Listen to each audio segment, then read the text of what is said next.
This is Permission to Play, a podcast for creatives who sometimes wonder, where the F did my mojo go? My moxie, my marbles. Why am I so stuck, lost, depressed? God, how do I break free? Well, I have something I live by. Think less, play more. This podcast is your permission to play. Together, we'll explore all things helpful for the care and feeding of the creative soul. Welcome. I'm your host, Chatty Cathy. Oh, Chatty Cathy, your hotel famous talking down.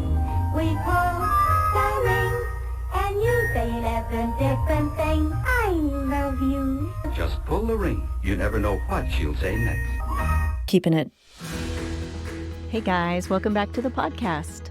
I'm so glad you've chosen to hang out with me today. I've got something, or should I say someone, so special to share with you. My guest today is the delightful, incomparable, and miraculous Elia Mrak.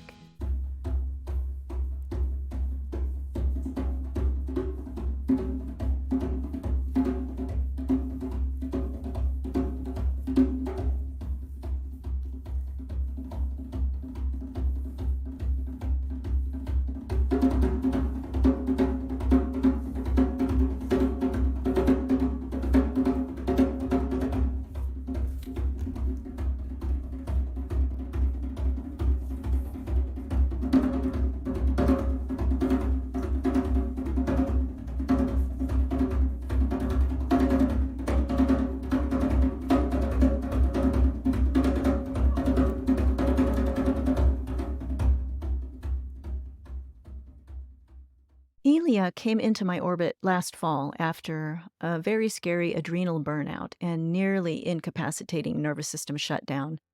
This was following, among other nervous system assaults, a traumatizing car accident wherein a drunk driver tried to put our car into the glove box of the car in front of us, and so on down a line of multiple cars. Anyway, lots of cascading soft tissue injuries, PTSD symptoms, months of physical therapy and massage sessions later. The trauma symptoms persisted. So I took a deep dive into a program created by nervous system expert Irene Lyon. The Smart Body, Smart Mind program, also known as SBSM, unlocked a whole world of trauma work that's been an absolute game changer for me. Elia is a guest teacher in the SBSM program, among many other places, focusing on gentle, trauma-informed Qigong and Tai Chi movement practices that I continue to find extremely restorative and transformational. He's a dancer in the ancient sense of dance as healing, dance as ritual, dance as storytelling, dance as music, and dance as community. But he's always been a dancer, before he was formally trained, before he could even walk. His mission, vision, and inspiration is to prove that everyone can dance, everyone deserves joy, and everyone can heal. I was able to move easier. I was able to get off from my chair easier. Oh God, it was wonderful. It was an experience. Seeing you and your friends and being in the class, meeting you was an experience. He uses the power of the performing and healing arts to support people and strengthen communities worldwide. His current practice fuses contemporary dance, house dance, breaking, qigong, and somatics. He's performed, taught, and directed throughout Europe, Central and South America, and the United States since 2008. Elia has a long CV full of training, certifications, community building projects, and awards. More importantly, he has a deep, authentic, and passionate desire to share his experience and gifts to help people discover their own intrinsic freedom, well-being, joy, and ability to heal. I find Elia to be a truly unique and fascinating human, bursting with wisdom, insight, and kindness, all wrapped up in a whole lot of permission to play.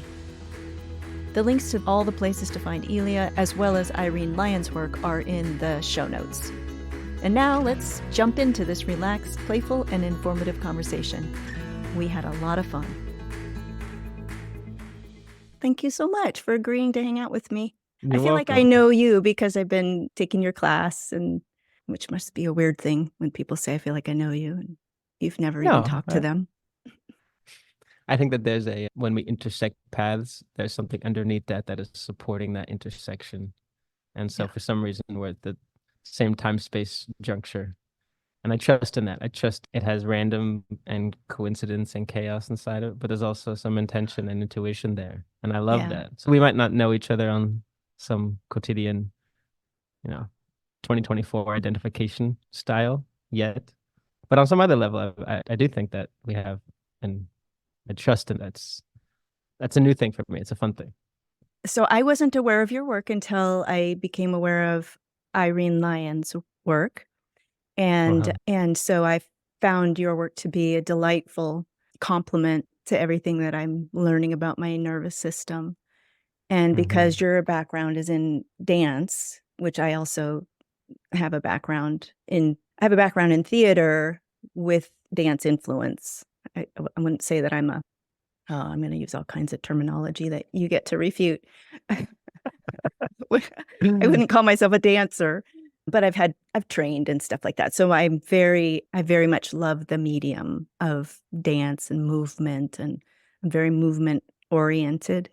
Mm-hmm. So that piece of Irene's training, it was just so genius for you guys to bring that piece in, because it was a whole other resource that has been a very big piece for me. Thank you for that. You're welcome for that. And then just hearing you speak with Irene a couple times, just your philosophies around dance and movement and the intersection of that with the nervous system and with health and with spirituality, I find very intriguing.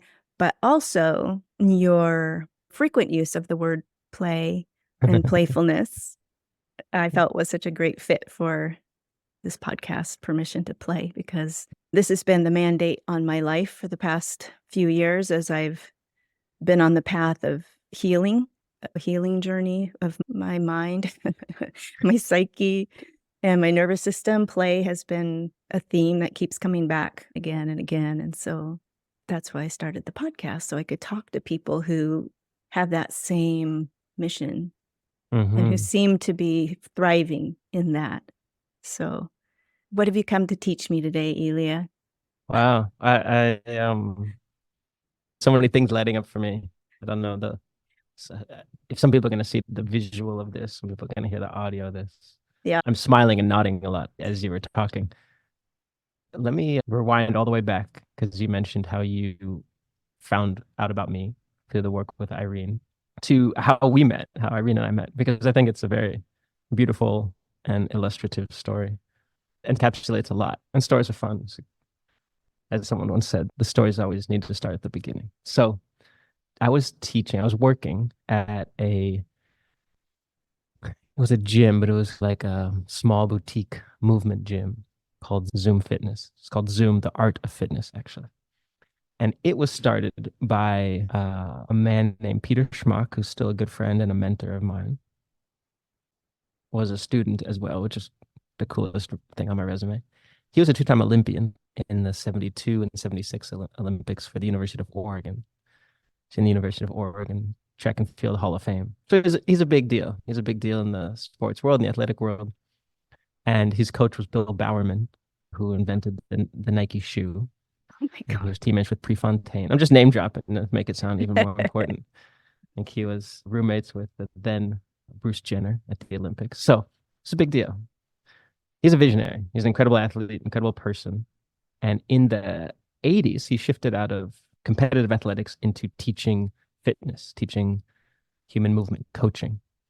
And in the 80s and 90s, he was doing stuff on plyo balls. He was doing stuff with one leg and a dowel, and like pushing on people's midsection, working on their equilibrium, working on their sensory motor integration. So this is weird stuff. Yeah, Yeah. exactly. Now we take it for granted. Mm-hmm. And a lot of trainers, that's where they start from. But even when I met him back in 2009, it was still on the forefront of what fitness was, what movement was. So he started this gym. I got to know him. I started working at the gym, and it was a beautiful incubation space for me, where I got to just play with a bunch of different ideas I had around how to mix. I also come from a sports background, a theater background, a dance background, and I got to play with what it is to like research and develop pedagogy around human movement. through rhythm, using things that aren't standard issue, like count the biceps, do the leg press machine, things that involve also relational stuff. How do you relate to other people inside a movement? The play that you mentioned, which we'll come back to. So, short story, I was working at the gym. I started teaching a class for Pete and three of his friends called breakdancing for non-break dancers. And that was part of my mission too, is like how to build a bridge to people in this fitness world that don't think of themselves as dancers. That's like the last thing they want to think of themselves as. Even though I do believe in my heart of hearts that tomorrow, everyone in the world would say, if I could go to bed and wake up the next day a better dancer, I would sign up for that. It feels like a free, like, same with singing. It's like, oh no, tomorrow I want to be a worse singer. So, of course not. I want to be a better singer. That sounds great. Tomorrow I want to know another language. So, yes, of course. So I think dance is this like secret thing that we all want to do better, including myself. Yeah. But there's a lot of barriers. There's a lot of cultural stuff. We can get into that later too. So I was offering a class that made that more accessible. So offering this olive branch of here's a class around dance that's for people that don't think they dance. And let's start out with movements, and then let's take movement and then work on listening to music. And we put those together. It's a version of dance. It's just movement with music. Staying in the safety of steps and some vocabulary. And it's fun. It's like James Brown's fun music. Funk music is good stuff. Yeah. It's fun to get your heart rate up and get a sweat on. So I was teaching this class to these older gentlemen. Irene came through Seattle. I didn't know who this person was. Wait. Define older. So early, I want people to keep listening. Well, he was in his 60s already. So we were going up and down on the ground. We were spinning around. So I would say it's a challenge. Older. I did not say old. Yeah, older. Thank you. It's a challenge. Yes. Wise people class. One of the people in the class was friends with a Feldenkrais teacher in the area who had studied Feldenkrais, which is those of you who don't know, it's a somatic practice started by Moshe Feldenkrais, and it's worldwide, and it works a lot on the nervous system, works a lot on repatterning the nervous system through simple but profound and integrated movements with the body. So he had studied with this teacher that was also Irene's teacher. So he knew Irene, invited Irene to this class. He asked me, hey, I have this friend coming through town from Vancouver. I think she'd be interested in taking the class. Would that be fine with you? It was like a semi-private 4-person class. I said, yeah, of course. Let's add some female energy too. It was 4 guys. And she showed up and she totally game. And she just seamlessly dropped into the experience, and we had an awesome time and just talked a little bit afterwards. And she was on her way to, I think, to Brighton Bush, which is a hot springs in Oregon at the time. But at the time, I think it's still at the time. And we stayed in touch. And then I think it might have been later that year, we said, we have some similar ideas, come from slightly different backgrounds. She came from a fitness and kinesiology background, and then later got into SE and Feldenkrais, but had a really strong rigor in the science of fitness. And we both wanted to branch out and do something beyond that. So we started talking and then made the workshop together. I don't know if it was originally called Up and Down, but eventually became named Up and Down. Yeah. Anyway, we started working together. That was 13 years ago. Wow. And the way we met was very intuitive, as you and I started chit-chatting before. There was something also about the permission to ask, can I come? Permission on my side to welcome someone in. The permission to let loose and release and have some fun with people you don't know. So there's an element of sociability.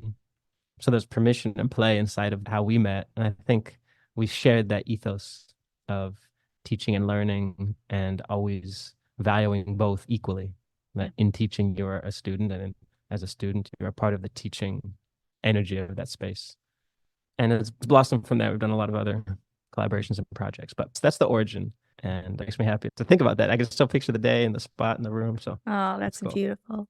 Yeah, I've heard her say, I think in introducing you at times, that Elia is the only person that I would workshop with or work with in that capacity. And that's a beautiful compliment.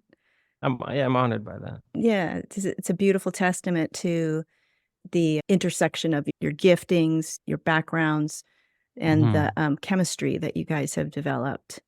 Yeah, it's a special thing. I've had that happen with partners in projects, and it's a precious thing. It is. I teach a lot. I've taught a lot in a lot of different contexts and places with different people. And there's something that I value when I teach with someone. And Irene, in this example, is I don't seek just a partnership. Like, to me, two people is not about the partnership, but it's the amplification of each other. Can that energy be something more? Not just can they be symbiotic, not just the peanut butter and jelly pair together, but does the peanut butter actually bring something more out of the jelly than the jelly is alone? Yeah. And that to me is like a really true spiraling of energy together. Alchemy. Yeah. Alchemy. And the modeling of what it is to be in relationship while teaching. That to me is really powerful. It's not just what we say or what we propose or invite people to do in the space, but really modeling what it is to be in relationship. Sometimes we have gentle, simple conflict, and how do we work through that and model that? How do we negotiate in real time with each other in the space so people are witnessing that, they're bearing witness to a relationship? Yeah. And so that to me is more than just the information you receive, Yeah. or the syllabus, or it's culture building. Exactly. It's culture building and a safety building of, hey, we're not just going to talk about relationship building and safe social engagement, ventral vagal experience. We're going to actually do it ourselves and model that and be imperfect in it and be brave enough to let people watch that. So that's something that I really value inside of that relationship, and also other collaborations that I have. I love teaching with other people for that reason. Yeah. That's really beautiful. Yeah. I think when you approach it with that spirit, then you're going to naturally attract and bring into your orbit those that you will create something with, instead of forcing something or seeking after something. It makes me think of the name of your podcast, The Improvised Life. Yeah, thanks for plugging that. We're working on Super excited about that. Yeah, I won't talk too much about this, but just as another outgrowth of the work that I love to do, and it's one reason why I said yes to this opportunity, is I'm just deeply passionate. I love what I feel called to do, the gifts that I feel that I've been given and I've invested in and believed in and trusted in. And life has brought me to this place of this work that I do. And so any opportunity to share it, to engage with it in different forms. So this digital revolution, and since the pandemic, is okay. I like talking about this stuff. I like moving about this stuff. I like performing about this stuff. I like teaching about this stuff. So the podcast is another version of that I'm leaning into. So another expression. Yeah, exactly. There's always room for a little more. I've read a little bit about how you encountered dance. You took a conventional path to education and then started down a conventional path to a career was it in business or in mathematical economics? Mathematical economics. Yes. Which, if anyone was wondering what that is, I'm not fully sure. It is some intersection of the mathematics behind economic theory. So why are interest rates so high? Why is your mortgage so expensive? Man. That's the study of that. Why are exchange rates so weird and volatile? Yeah. It's unfortunate it's behind that. Not so much about the math anymore as it is about the systems that we that too. Yes, enable. exactly. But we won't go there. And interesting that you gravitated toward math, which makes so much sense to me in watching the way that you approach movement and the body and the mechanics of movement, which is not mechanical in any way. The way I see you approach it is so fluid and so adaptable. And so it's interesting to me that even within all of that fluidity, all of that unpredictability, there's probably some math in there. You know what I mean? Yeah, I try to let go of more every day. No, that's a really interesting observation. There is a part of me, a deep part of me, that loves and trusts in structure and in equations and in how things add up or don't add up or equal each other or don't, or the logic, the rationale. That's from my family. That's from the culture around me. That's from a lot of conditioning.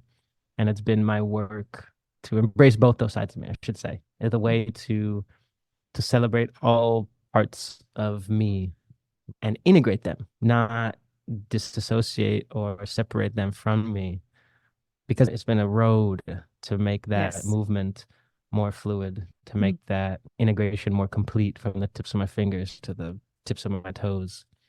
Because there was a time when I got back into dance that I felt very stuck in some ways. I felt very like paint by number kind of dance. It was like I was doing these things because I already trained also in sports. Is you do this drill, you do this drill, you do this drill. And the way I approach it now is what structure can I use? Can I keep? How can I teach with enough constraints and structure that keep it safe and keep it accessible without ever losing the part that is magic, Yeah. that is unknown, that's the in between that dance. My mom always said dance is the transitions. It's between the things. Mm. And I think math and science at its highest level is also about that. It has Yeah. faith and theology inside of it. But in terms of how I dance now and how I teach it, is what's the form that supports the formlessness? Mm. And what's the formlessness that makes space for the form? And that those things always have a balance to them. Because I need both. I don't want to speak for other people, but I like both. For example, maybe I'll teach a specific exercise or a specific step. And then let's take that and let's deconstruct it, or let's let it grow into how can you really try it on or swallow it and let it digest into your being? And then what comes out? The vestiges of that step are there, but it's now imbued with your fullness of you. And that style to me is how you take some step and make it yours, or how you take an exercise and turn it into expression. You take the prose and turn it into poetry. So it's funny you say the math thing, because sometimes I don't think about it like that. I have to remember, yeah, I studied that, and I studied these very fixed things that have yes or no answers and provable things in this binary nature. And dance for me, when I came back to it when I was 19, was a rebuke of that. It was a little fight energy against that. It was rebalancing of my system. Got my keys at the studio, and sophomore year of college, I locked myself in the studio at 11 p.m. after I finished in the econometrics lab, which, if you're wondering what that is, it's a scintillating place of running regression models. If you're wondering what that is, you can Google it. Yeah, please. Basically understanding how to model behavior and numbers into something that makes sense. But it was so much left brain. It was so much concept. It was so much, to use a Qigong term, like upper Dantian energy. And I needed to bring that down. I needed to lower that into my belly, into my intuition, into my feet. And so dance at that time was my way of reconnecting with the earth, with the feet, with my gut brain, with my heart, with my love of music and movement. And I think the last 5 or 10 years have been rebalancing that, the pendulum swings back and forth. Yeah. I'll share this last story and then we can go on, but I think it's funny. You mentioned I had gone down this road. When I finished college, I applied for a lot of jobs in the economic consulting, litigation consulting. Again, if you're interested in that, you can Google it. If you're not, I agree with you. And I remember I got a call one day after all these like rounds of interviews, and I'd simultaneously applied for a postgraduate fellowship to study contemporary dance in Southern Eastern Europe and the ex-Soviet countries and in the Balkan countries, partly because my Croatian heritage brought a lot of curiosity in me. I wanted to go see where my ancestors were from. Yeah. And I wanted to know what dance was like in other cultures, this sort of higher institutional concert dance, performative dance in theaters, and what people were saying in other places that had different cultural experiences. So I applied for this fellowship. Simultaneously, I was applying for these jobs. And I got a call from a man at an office in Santa Monica, LA. And I was sitting on my dorm room couch and he called me and said, it's a lot of energy. Wow, congratulations. And I was like, it took me a moment. I was like, well, what? He's like, well, I just want to be the first to extend you an offer to come join us next year as an associate. And I sat there, I took a beat, and I felt nothing. Like I was indifferent. I didn't feel anything. I was like, that's a weird feeling. I worked for the last 4.5 years to this pinnacle moment of a big salary, more money I've ever seen, have an apartment in LA and do these things. And I sat there and and he's like, so what do you think? I just sat there and I was like, Crickets, total crickets. And then I said, wow, like I'm really honored. I'm really grateful. Yeah, I just need some time to sit with it. Can I give you a call back? And he was confused and he said, okay. So I sat with it for a couple hours and I called him back and I said, I can't take this job. And he's like, what? It's like, no one turns down this job. And I said, I'm not trying to make history. I'm just like, not, I'm not being honest to you. I'm not being honest to me. It's just not in my heart. And I think it had not been in for a long time, but it was my ability to connect my tongue to my heart and articulate that. Yeah. And he said, like, why? What are you going to do? And I was like, oh God, Gotta I say gotta the tell the thing. truth. I was like, I'm gonna, no, I paused, like, dance. It's a And movie there's just like moment. more crickets. And he's like, oh, well, you hear him processing. He's like, well, this is LA. You can dance in the night. You can dance on the weekend. Like, there's studios. I said, yeah, I appreciate that. It's kind of you, but I think I need to pursue it more as like as a life. And he's paused and he said again, yeah, but there's lots of opportunities. This is LA. You can dance on your free time and your off time. I said, I really appreciate it. And I appreciate that you want me to be part of your team, but I need to take a different road in my life. And I gave him credit. He said, okay, I understand. Good luck. And I hung up the phone. Whoa. I remember being like that was a true sliding doors moment, you Yeah. know, How did that where feel like in your body? Do you remember at the time? That was a big crossroads. it was a big crossroads. And I hadn't known if I was getting this scholarship. I'd applied, but it was very low probability of getting it. And I remember feeling very clear that this is what I needed to do. I didn't know why. Even what I was saying, I didn't know what that looked like. I didn't know what like I was 23. But it was something from deep that needed to do this. And I think it was about just being able to be on the edge of the unknown and stay there and embody and inhabit that place. Is And that something you were used to doing? I don't think it's something that I had been actively practicing, but I think it's something inside of me that I value and will spend my lifetime unearthing again and again is how to live at that place. That's part of the improvised life. How can we stay at that place? Can we really stand on the edge of the unknown and when anxieties come up, work with them, reduce ambiguity if things are disclear. Yeah. Can I check in with my feet and my gut brain? Can I ask for help when I need to? If I need to put on a song and stay on the edge, does that help? Like all these ways of Yeah. not jumping out of that place, jumping out into the future or into the past, Yeah. which neither of those exist. And dance is my way of doing that. Dance is my way of being, of practicing wisdom and truth. Dance is my medium to do that. It happens to be physical, and I love that. It happens to involve movement and music and touch and these things that I love and crave, like these life pleasures. Mhm. And I don't say pleasures, like also my way of feeling those emotions in my tissues, the anger, the sadness, the jealousy, the grief, the anxiety, the worry, being in them and not thinking about them, not having an idea of an emotion, but really feeling it. So dance is my way of doing all those things. And I think at that age, at 23, I didn't know that. I couldn't articulate that to you if you had asked me that then. But I think that's even cooler. That something was crystallized and gathered enough energy and intention and direction and courage to be like, I'm going this way. I don't know what this way is. So my teacher said the other day, it was really beautiful. It's like a vision is not a direction. It's just a vision. And so you have a vision. How you get there, you have no idea. So don't plan the path. That's not what it's about.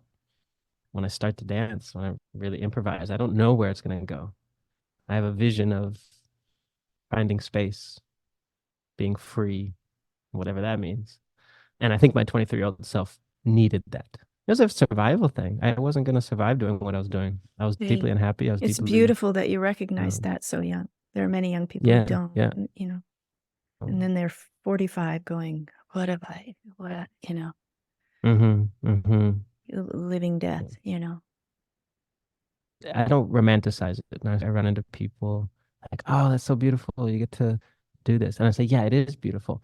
And it's also tragic and full of pain and sorrow and loneliness and insecurity and and all these other things because there's nothing to hide behind when you dance, when you touch, when you expose yourself, you're really vulnerable. And your vulnerability is going to show all of your patterns and all of your conditioning. And to be able to let people witness that and let people in and see those things, it's not romantic. It's not ideal. He said movie. It's definitely not a movie. Well, different kind of movie. Um, but I really value it anyway. And it's my survival. It's the way I want to be in the world. It's the way I want people to see me. So this is the dirty, gritty part that I would say is it's the other side of the math and the econ. It sounds like that edge that you allow yourself to be on a lot of the time has proven somehow to you that it's a safe place to be, which for some of us, it doesn't feel that way at all. The edge is really super duper scary. Yeah. I think it's where the edge is. I think the edge lies in concentric circles, like the rings of a tree. And maybe some people, the edge is closer to the trunk, like the center. Sometimes the edge is closer to the bark. Like, for example, yesterday, I'll give you an example. I was at a dance session, a beautiful session on Monday nights that I go to. And I was feeling weird. It was a weird day. I was disconnected from my body. My back had been hurting earlier. I'd been in a car for 3 hours. And I was just like, bleh, that was the feeling. It was like, I don't feel in my best. I don't feel deeply connected with my body. I don't feel even really inspired. I don't feel safe in a sense to be the person I want to be, which is when I have to check myself and go, just be the person you are. Just come as you are and be that person, and allowing my breath to come in and out. And then I just touched my own body. It's okay. I'm here. This is what I'm showing up with. Look out and be like, okay, there's not a threat here right now. These are people I know. These are people that are in their own way feeling some version of this. Maybe they're having an awesome day, maybe a horrible day, probably somewhere in between. So coming back to that, is it safe enough? I don't think we ever find full safety. Maybe it's we have a perfect nap or something. But I think it's tolerating that in-between place. Is there enough on board to learn? Is there enough safety to be curious? Is there enough safety to drop your weight into your hips and feel a song? Is there enough safety to be hugged or to hug? Those are different for different people at different times. So different for me at different times. And so when I teach, my goal is how can I build enough safety? And it's different attunement to each person. How can I be enough that person can feel the capacity to be who they are right now, whatever that is. And maybe who they are right now needs to pause and sit in the corner. And that's beautiful because that gives permission, coming back to your word, for everyone else to do that same, for everyone else to do what they need to do. And I think that safety is also amplified. So it's space when someone feels that, someone else also feels that. We're empathetic beings. And if someone doesn't feel safe, then there's less safety. So it's a systems thing. There's enough safety in its whole system to do this stuff. And being open and honest about it. I think it's okay. So I'm like, I don't feel safe to do that right now. It's like, awesome. Let's work from there. Articulating it, being brave and courageous to speak the truth in the moment is a lot of the work that I do now. I wouldn't have articulated like that before, but in the realm of the nervous system lens and approach, and also the systems approach that is the last few years have been a big impact on my work, is understanding that whatever one person's feeling, it's an expression of the system. So if you are feeling some anxiety, that's an expression of what the system is holding. So how can we get it out of your chair? How can we put it in the space so we can work with it? Because anxiety is just energy. It's not bad energy. It's not energy to discard. It's energy to compost and fertilize. And from the Qigong tradition that I practice and teach a lot is all trauma is a resource. All trauma is a resource. And if you don't use the resource, you're wasting it.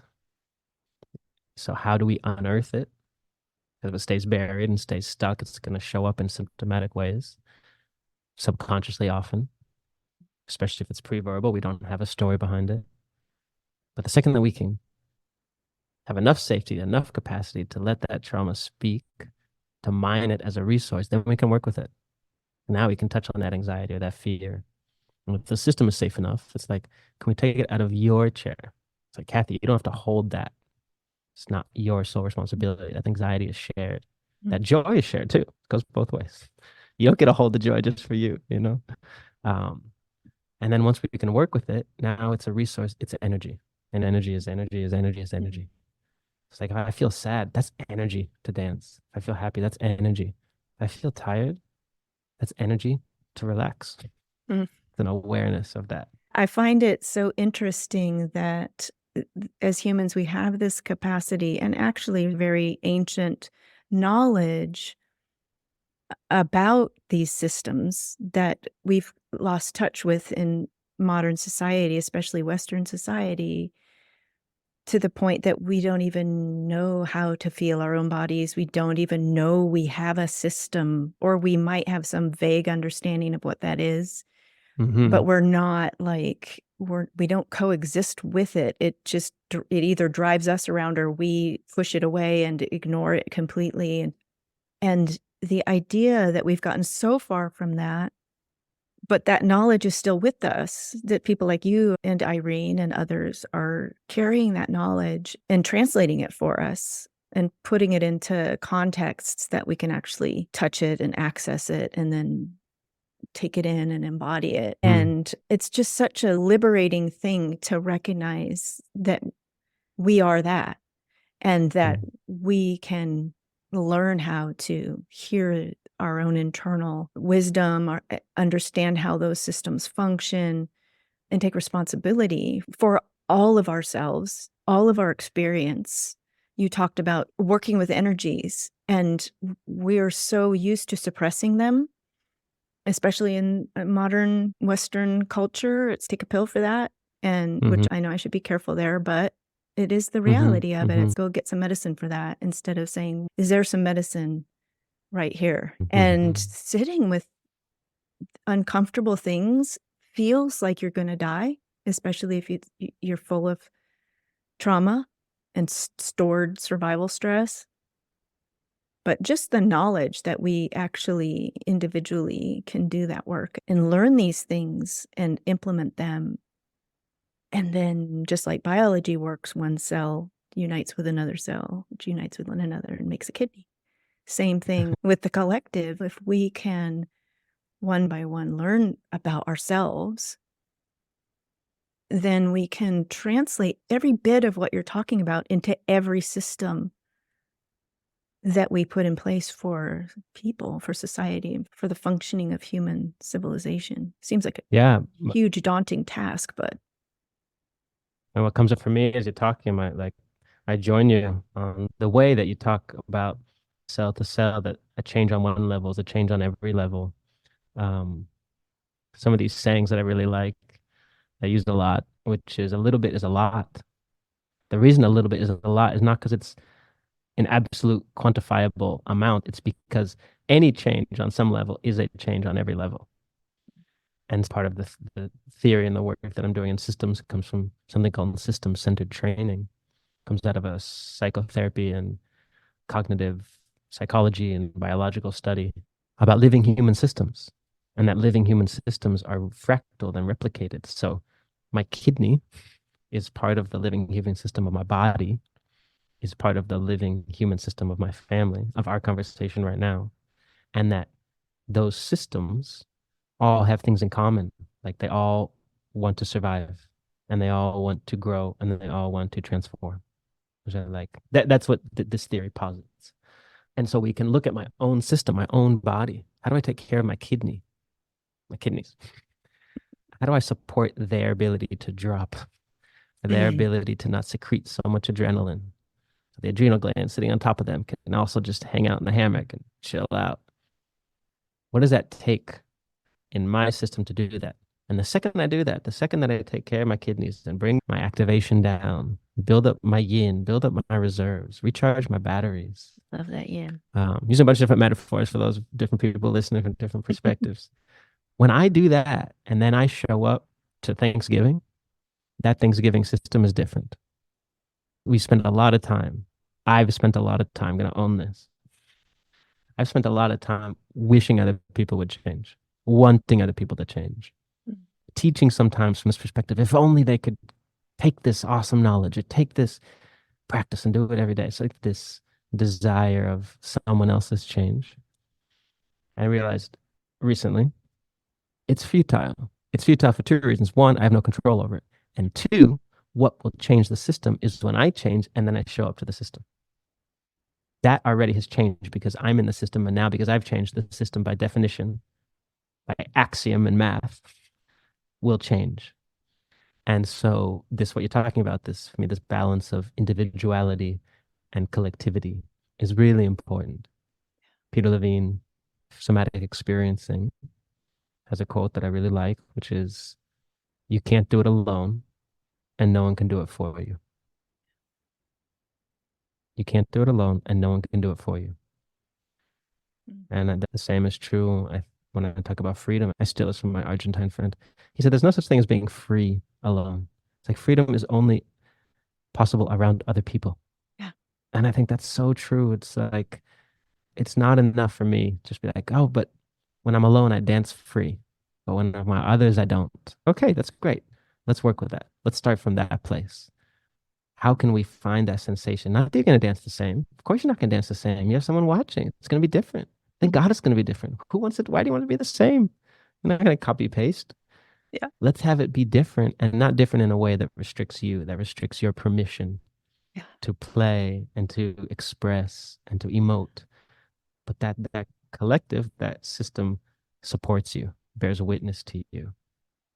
Unearth something that you can't do alone, that you couldn't get out alone. And that's a big part of what touch is, what dance is to me in this moment.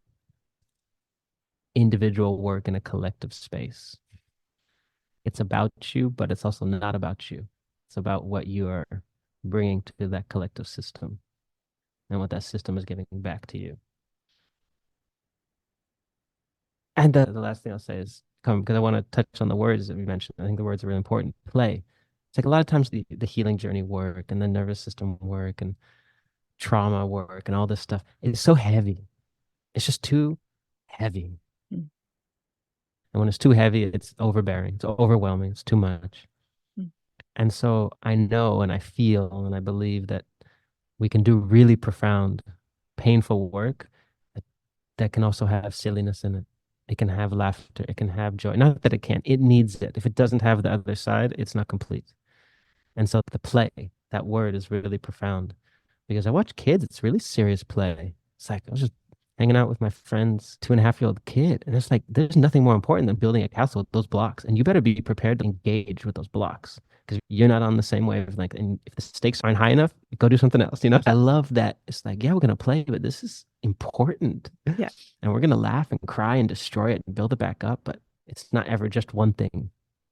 And in our adult body, I think sometimes this work can become too heavy. And when it's too heavy, it's too dense. And when it's too dense, there's no space. It's a black hole.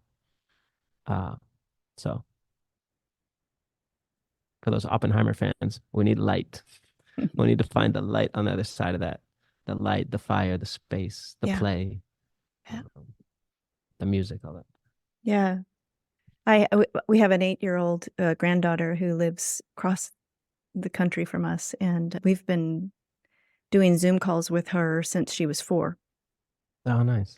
And we play almost every day for an hour. She calls us, and we play full-on pretend play. She gives us the backstory and the characters, and we spend a lot of time talking about it. Yeah, and then we finally get to it. But she expects full engagement from us, and I don't care how tired I am, I'm not going to miss that because it is my own medicine too. Like, it's keeping me young. It's keeping me in touch with that part of me where there's no rules and there's no inhibition. There's just imagination, and there's nothing is off limits, you know?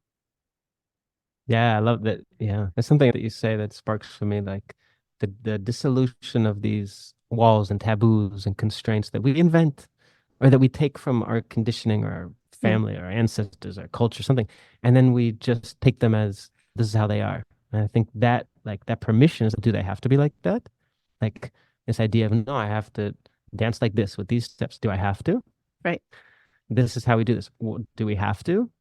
Like this questioning, this curiosity around permission to challenge, permission to do it different. It's like when we let go of those expectations and those identifications, those attachments to how things are done, we set the body free. I can move how I want to move right now. Who says I have to? No, your shoulders only circle like this and like this because that's what we do in the fitness class. For those you're not watching, I'm circling my shoulders forward and backwards. It's Yeah. like, what says who? Your head has to move in a circle and then the other way 5 times. Like, what? Why? Why? Because that's what Richard Simmons told me. Exactly, because that's what I learned one time, and then someone else learned it, and that's just how it is. Yeah. And so there's something very radical and revolutionary about questioning that stuff. I'm not questioning it just for stubbornness or dogma, but what feels right for me right now? I don't know. I want to shimmy my shoulders like this. That feels good. How do I search out something that I find pleasure in or I find purpose in? And dance can be a very actually limiting, toxic world where Oh, things boy. get passed down because it has to be like this. So part of my work inside the dance realm, we're taking that word and uncoupling that word from perfectionism, from good or bad, from right or wrong, from left and right, all these ways. And the dance gets pigeonholed in this thing that is done a certain way in a certain style. And it's like, or not, really, or not. If it's like you said, your granddad, what was the word you said? Nothing is off limits. Wow, what if we dance like that? What if you're having a bad day, you put on a song you like, and you go, you know what? I'm just going to move without putting any limits on this. I don't know what's going to happen. Yep. I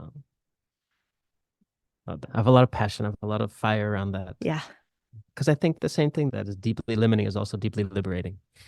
Those are the same coin, different sides. And one way in which I think we are very restricted and kept in our place and domesticated is in our body and in our mind, but our mind is in our body last time I checked. And so the second that we move, we give ourselves permission to move in a way that we have to deal with gravity. We have to do our own body's limitations, but free inside of that. It is a very empowering thing. It's a very, I use the word again, it's very, to me, political, revolutionary, radical. Yeah. That's exciting. Isn't that exciting? Maybe that's why exciting to me. Yeah, it is. I'm sweating. I'm sweating because this is so amazing. I'm thinking about how we stick kids at desks in classrooms. I just don't. Some of the systems we have in place boggle my mind. I don't understand. And I'm hoping that I can come around to a more peaceful place or at least to see it in a way that's not so pissed off. Let's go with the pissed off energy. That's good. We can rock with that. Yeah, it's just I see systems that we have in place and we keep saying yes to as a culture.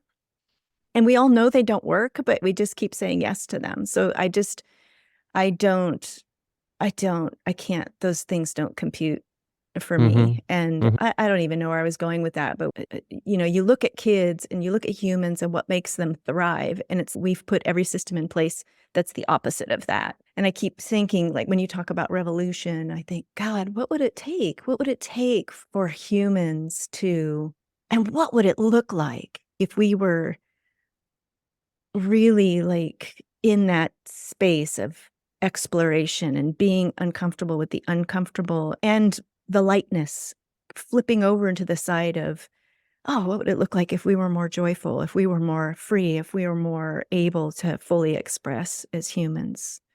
I just wonder what the world would look like. And why don't we want that? Why aren't we demanding that? And maybe we are on a certain level of evolution. It's just inevitable.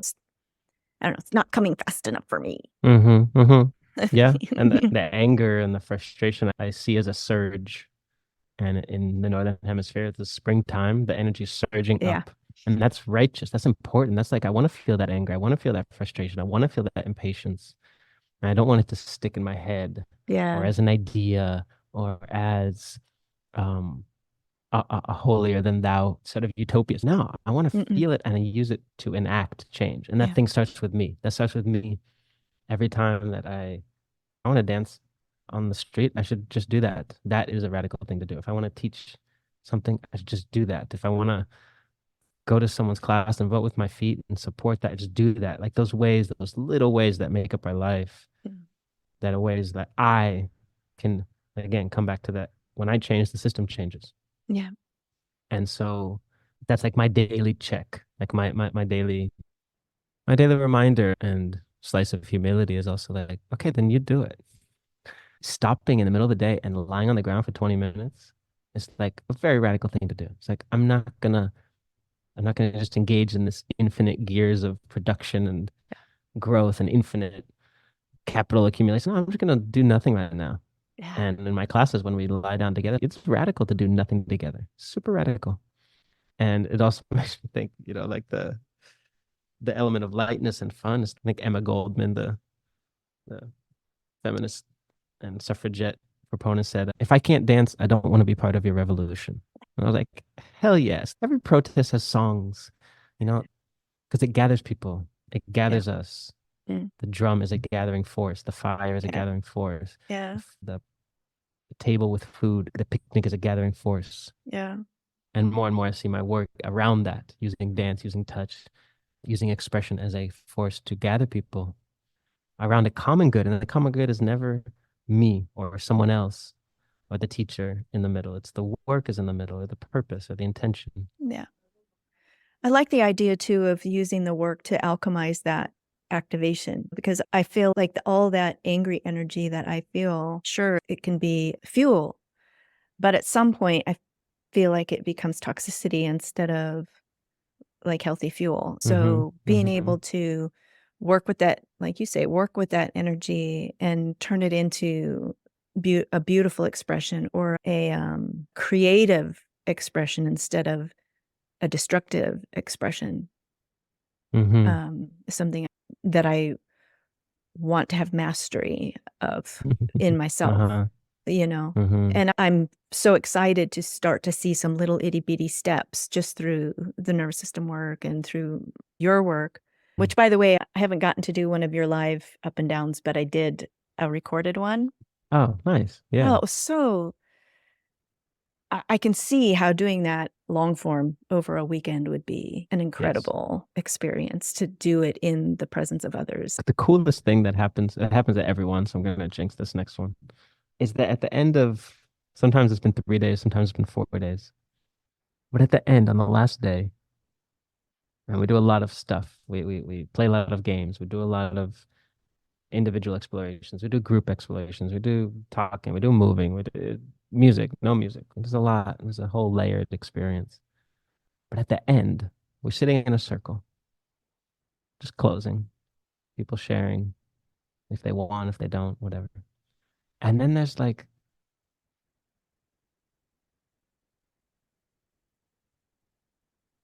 it's the silence. It's this time when nothing happens. And it's amazing to be in a space with 20, 30, 40 people. And nothing needs to be said. No one needs to go anywhere. And it's not this sort of awkward silence that you feel anxious and want to cut it. It's just, we're just hanging out together, just as beings. We're just hanging out. We said some stuff. We moved some stuff. There's people we like, maybe like less. Doesn't matter. We can be in the same room. Nothing more is needed. Nothing more is needed. It's like this incredible, beautiful ventral vagal balance of so gorgeous. Because we're not also in shavasana. We're not resting. We're not sleeping. We're just sitting next to each other, like parallel silent play. And it's just so rare is the thing. It's like, how often in our life do we just sit in silence with strangers and not have it be super awkward or uncomfortable or horrible or forced? It's like, we're going to take a moment of silence, which has its own value, but it's like a dictated thing as opposed to it happens organically. We don't suggest it. And then people don't rush up to leave, because why would you want to leave that energy? Beautiful why would you want to leave space. that? There's something nice about it, though. Yeah. It's not an affirmation, but it's a result and an echo of the work that everyone comes to do. And it just makes me happy to sit in that place. It's the full definition of ease. Yeah, I like that. That's a nice word. Thank you. Ease, exactly. In all of my searching for relief from depression and anxiety, I've done every modality there is, and just about. And I did do some plant medicine work. And at one point, I had this feeling of, I kept saying, in my journal, I have it recorded, I kept saying over and over, I didn't know I could be this at ease. I didn't know it was possible to feel this much ease in my body. And now, post that, I can, through the work I've been doing with the nervous system work And also, I've done meditation for years, but it has a whole new dimension now that I'm including my body in it. Uh-huh. Recognizing that we're wired for that. We're wired for the activation too, but that level of what you just described happened in the circle, Mm-hmm. that we're wired for that. We're wired to have that experience, and it's completely and totally possible. Yes. For me, it is such a hopeful thing. I just think, God, if I'm not going to go to what if, but it's just a beautiful, hopeful thing to me that we actually have that capability and that it's right here. Mm-hmm. It's right here within us. Just takes some intention and some structure, which helps. Yeah. I was just sitting with the word ease and dis-ease on the other side of that. What is out of ease? What is off ease? Another word I would use for ease is balance. And in the practice of Qigong, which is the ancient Chinese healing art, Qi means energy and Gong means work. It's always a search for balance. It's always a search for ease. And that is so powerful because it's so easy to pathologize everything about our own situation, our own story, other people, the world, whatever. We're full of diagnostic pathological interpretation. And it's like, what if we stop pathologizing and just notice where there's ease and dis-ease, where there's balance or out of balance? If you're really full, stop eating. And if you're really hungry, eat something. If you're really hot, take off a shirt. And if you're cold, put on a blanket. These are simple, but they're profound things because they're regulating, in another way to say it, this word that is now popular and used a lot. It's great. I think sometimes it gets lost and people say it, but what are you really saying? To me, the regulation is a rebalancing. Mhm. So when there's activation, can we come back? When there's passivity or shutdown, can we come up? In the wintertime, we build a fire. In the summertime, we cool off in a lake. If I'm around too many people, I take my space. If I need to be around people, I go find people. These are all ways for me of finding ease. And when there's dis-ease, not judging it. If something is not easeful, the second we pathologize it, to me, is we identify to it. We identify it, we identify to it, and then all of a sudden it's not us. It's not being integrated. But the second I go, wow, my kidney's a little sore, like I haven't been sleeping well. Okay, can I touch it? Can I drink some warm water? Do I need to lie down? Do I need like a gentle walk? How can I restore balance to that part of my body, which is, by the way, my whole body, which is also part of the collective body? And then all of a sudden, it's like you're doing work for the whole universe Yeah. just by searching for that balance. That's where the But whole idea of following impulse comes from, right? Like that impulse that's coming from your kidney that's telling you, it's actually telling you, if you just take that moment to ask, what is it you need? Oh, it'll come to you that fast. yes, exactly. Exactly. And I think the really hard thing is I notice a lot. I notice in myself, I notice in other people, so I know I'm not alone, is it's the moment to pause so that I can hear the impulse, to recognize the impulse, but then can I act on it? And I think a lot of times we miss that last part. Yeah. Oh, I slowed down. Oh, that hurts. Yeah, but Yeah. I need to do this. Or yeah, but I don't have the time to stop I'll right pee now. right after I do these 5 other Exactly. things. Yeah. I could take a 5-minute nap or could have, an espresso. I'll have the espresso. Yeah. They might get to the same place, but one of them is going to create its own loop. So Yeah. Yeah. I think the ability and the support, the conviction to act on what you feel from that impulse Mhm. is hard. I think it takes practice. It takes support. A lot of my work is around helping people do that, whether it's an online program or in Yeah. person or Yeah. touch Let's work. let's talk about that. What you've got going. This spring, I launched the first time that I've run a full online program. I've been doing stuff online for the last 4 years. Actually started just before the pandemic in September of 2019. I was like, you know what? I want to try this, offering some of these things online. I have different students around the world. This is a cool way to stay in touch, and the technology is good enough that I can play with this. Started using this thing no one had ever heard of. Irene actually told me about it. It was called Zoom. And I was like, man, moments like that, I'm like, wow, I should have invested in that. That was really smart. Right. How does the math And work out on that? I know, right? Yeah, exactly. That was the problem.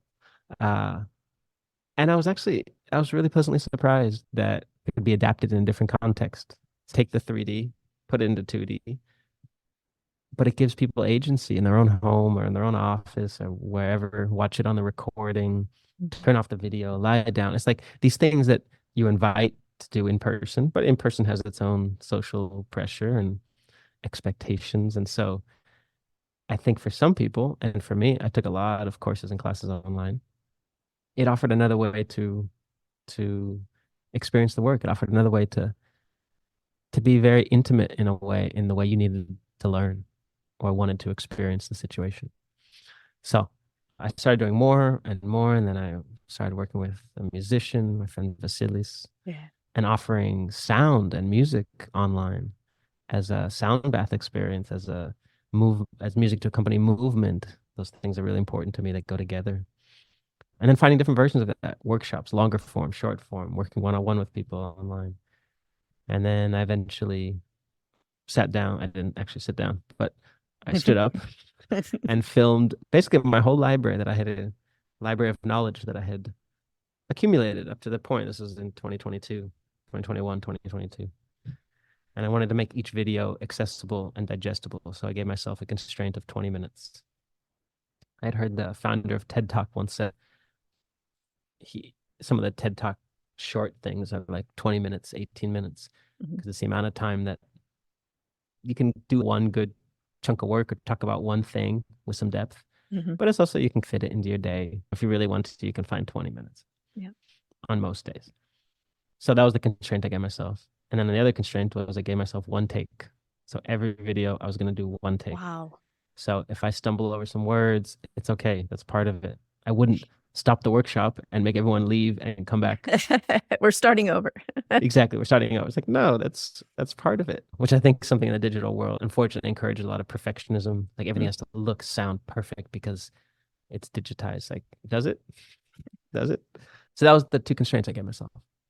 And I framed my work into 4 different categories. One was Qigong. One was self-care, which is a lot about self-touch, massage, acupressure points, meditation. One was dance for non-dancers and for dancers.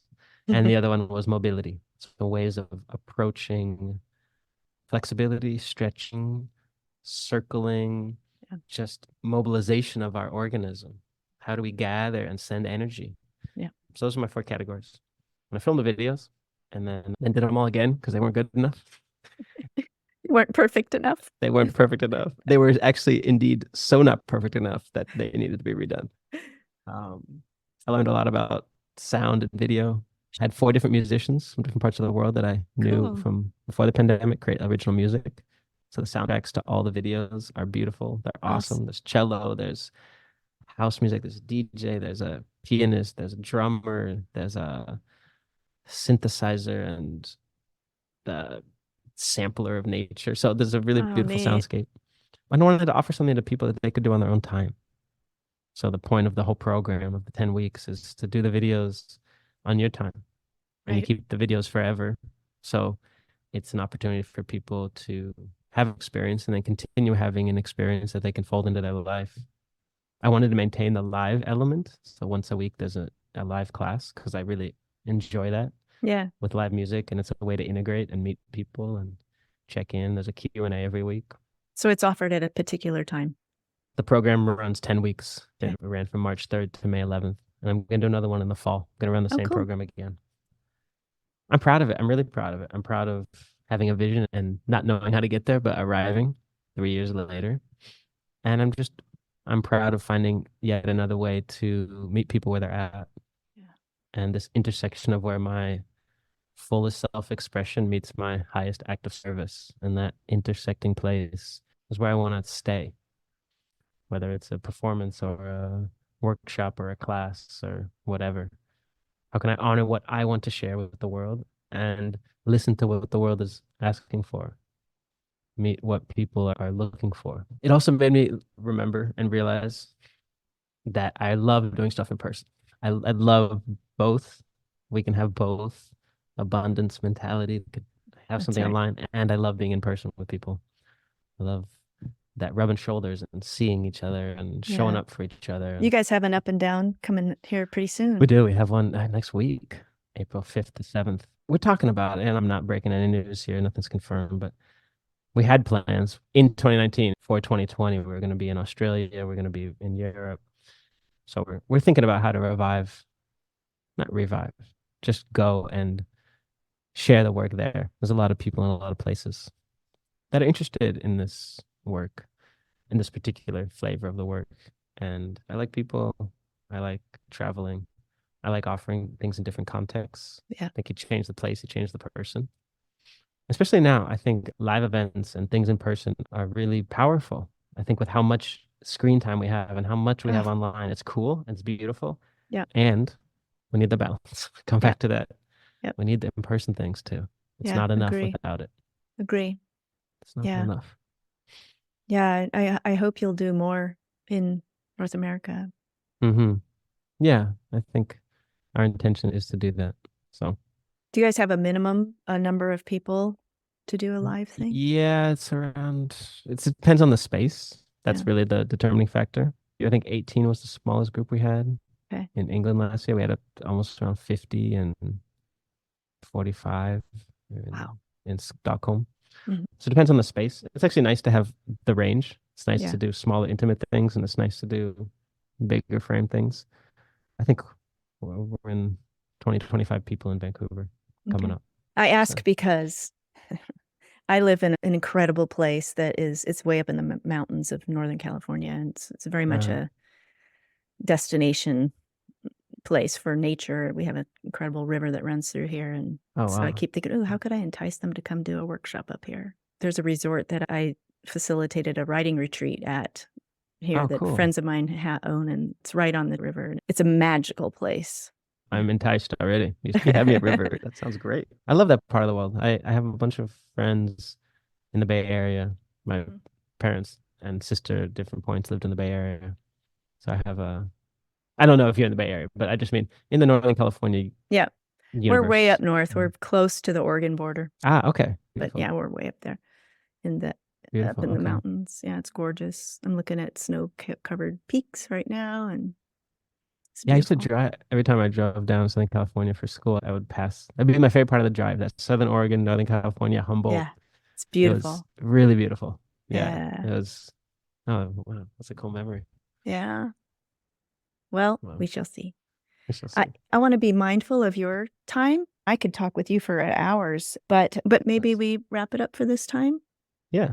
Let's leave crumbs. Let's leave food for future meals.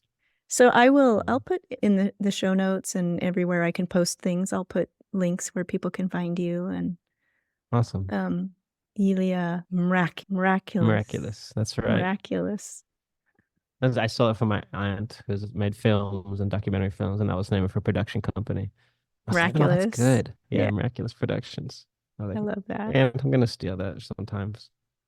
I won't register it so that we don't have tax issues, but I like the name. It is really good. It's really good. It's fun. It's fun to say. It's also like people don't know how to say my last name, so when you use that word, it's clear. Yeah, that's very helpful. It's helpful. It's very functional. Yeah, exactly. So people can go check out your podcast, The Improvised Life. It's you have it on YouTube.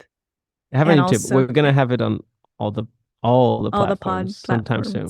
We're building it. It's a learning process of how to do this. So this is also nice to be a guest and be on the other side. And I appreciate all the it's nice to have you as a guest. Professionalism and flow. I was like, okay, I'm gonna take some ideas from stuff you've done, Kathy. So thank you for that. Yeah, sure. My pleasure. I was gonna suggest we move, but I think since we went so long, maybe another time, maybe we could chat again. So let's do another episode as a little movement. That would be really nice. I would love that. I'm starting now to bring my back catalog onto YouTube. At first I did just audio because it was just too much for me to do everything to edit. But now I'm editing for video and then gotcha. And then use the audio. But okay. We could go to some far out places. Thank you so much. I feel like I learned so much just hanging out with you. Thank you for the space. I feel very that's reflected on both sides. Just the freedom to, I don't show up with an agenda. It's a co-creation. Yeah. It's a dance. I think the conversation to me is it's a duet. It's a dance. So thank you for that space and that trust I love talking about what I love, so that's a privilege. I like listening about what you love. It's beautiful work, and I highly value it. And thank you for the way it's impacted me. Honestly, my life is changing in a big way through your work and the work you do with Irene. And I told Irene that it's been the missing key, the missing puzzle piece for me. It's been huge, and I know the journey is just beginning. But just knowing that I've found like a real big piece of the map is Yeah. It's beautiful. empowering. It's beautiful to hear. I can hear it in the tone of your voice. There's light, there's hope, there's space there. Yeah, for sure. All right. So again, I hope I'll reach out. Yeah, that'd be lovely. Let's do this again. Cool. Thanks a lot. Thanks for everyone listening. Appreciate it. Thanks to everybody. Talk soon. Bye. Ciao. Thanks so much for joining us today. If you enjoyed this conversation, please come back for more. I've got some really interesting and inspiring guests on tap for upcoming episodes. I've got award-winning authors, actors, plant medicine people, nervous system experts, just a smorgasbord of goodness and curiosity. And also, if you could please help me grow my audience by sharing with your friends, and especially subscribing to, rating, and reviewing the show. And here's a simple way you can do that. Just click the Rate This Podcast link in the show notes, or go to ratethispodcast.com/permission to play. Follow 3 quick and easy steps, and bam, you've helped all the people find Chatty Cathy Martins and Permission to Play. See how easy that was? Another way to stay in touch with me is by jumping on my email list. I send out a bi-weekly letter to my friends, keeping you in the loop on what's going on with the podcast, my writing, and all my creative antics. You just never know what she'll say next. So join the fun. The link is in the show notes and may just contain a little freebie as a way of saying welcome. Glad you're part of my community of readers. Thank you so much, my friends. It means so much that you chose to spend your time with me today. Be well, and remember to think less, play more. Grant yourself permission to play.